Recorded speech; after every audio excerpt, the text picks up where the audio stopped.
संस्कृत गद्यांश या पद्यांश का अनुवाद ये हर वर्ष बोर्ड परीक्षा में आते हैं और इनको करना बहुत ही आसान होता है। बस कुछ तरीके होते हैं जिन्हें हम जान लें तो संस्कृत गद्यांश या पद्यांश का अनुवाद हम बहुत आसानी से कर सकते हैं, जो कि 5 नंबर गद्यांश और 5 नंबर पद्यांश में आता है। दोनों मिला के 10 नंबर हमारे सेव हो जाएंगे। तो देखते हैं पहले संस्कृत गद्यांश का अनुवाद। मेरे पास यहाँ पे एक मॉडल पेपर है जिसका देखेंगे संस्कृत गद्यांश का अनुवाद। तो यहाँ पे पहला ही है ये संस्कृत गद्यांश, अहम अस्या प्रहेलिकाया उत्तर न जानम।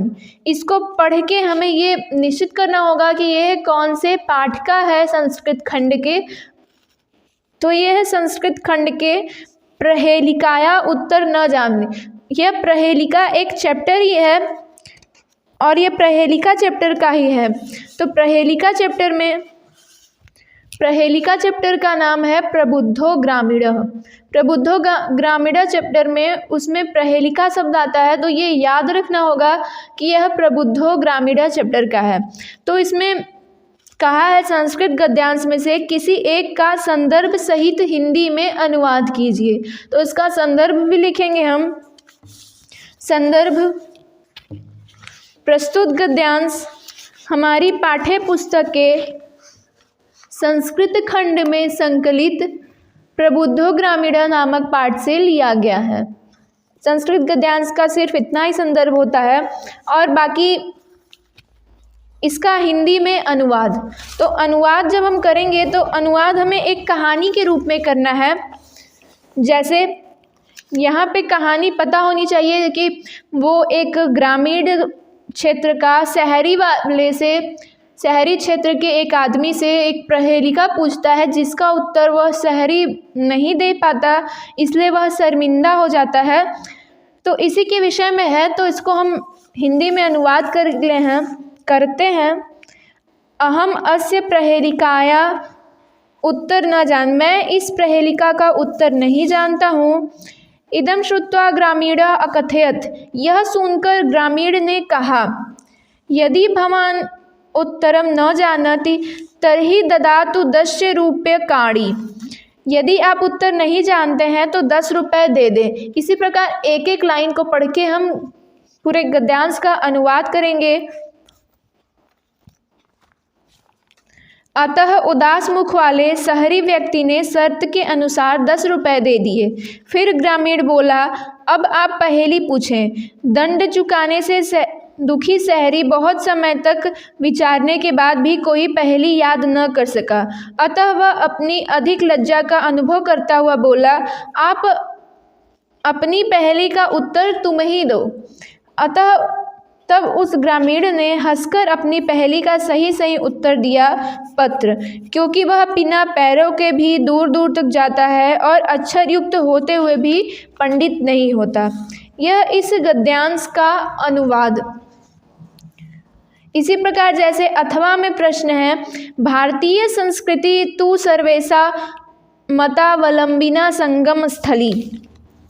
इसको पढ़ के हमें निश्चित करना है। पहले तो ये भारतीय संस्कृति पाठ का है, तो उसका संदर्भ लिख लेंगे। तो संदर्भ प्रस्तुत गद्यांश हमारी पाठ्य पुस्तक के संस्कृत खंड में संकलित भारतीय संस्कृति नामक पाठ से लिया गया है।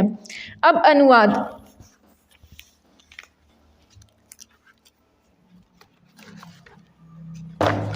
अनुवाद इसका जैसे हमने प्रहेलिका वाले गद्यांश का किया, उसी प्रकार इस गद्यांश का भी भारतीय संस्कृता तु सर्वेषां मतावलंबिना संगम स्थली। भारतीय संस्कृति तो सभी धर्मों की, सभी मानने वाले विभिन्न धर्मों की संगम स्थली की संज्ञा में रखी जाती है। काले काले मतलब समय समय पर विविधा विचारा भारतीय संस्कृतौ समाहिता। समय समय पर भारतीय संस्कृति में अनेक विचार आ मिले।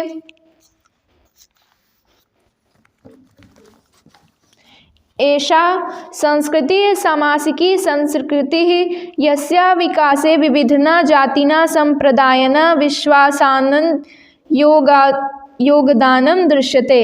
यह संस्कृति समन्वयात्मक संस्कृति है जिसके विकास में विविध जातियों, संप्रदायों और विश्वासों का एक योगदान दिखाई देता है।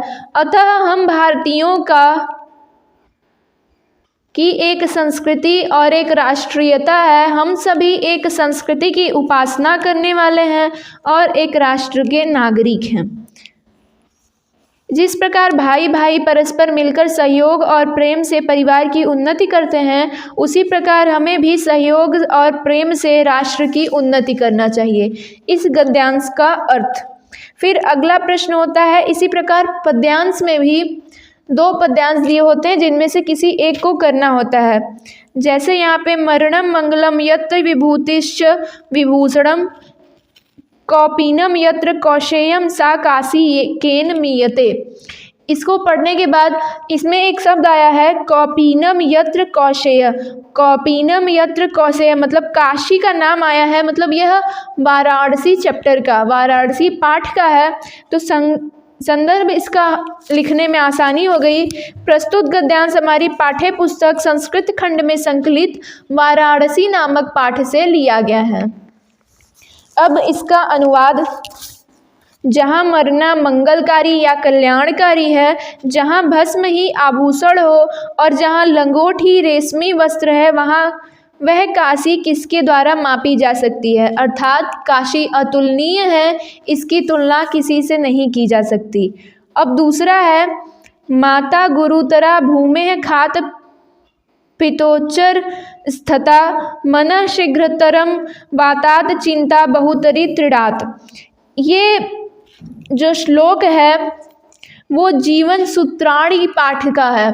जीवन सूत्राणी पाठ का श्लोक है और इसका संदर्भ लिखेंगे तो प्रस्तुत श्लोक हमारी पाठ्य पुस्तक के संस्कृत खंड के जीवन सूत्राणी पाठ से लिया गया है। इस श्लोक में यक्ष द्वारा युधिष्ठिर से पूछे गए प्रश्न और उत्तर हैं। तो यहाँ पे ये एक प्रश्न है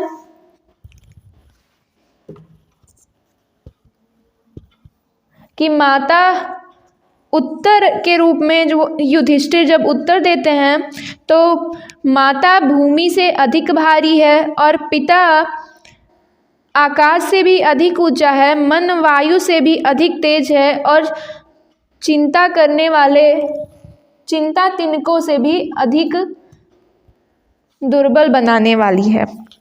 इस प्रकार संस्कृत खंड का गद्यांश करते हैं।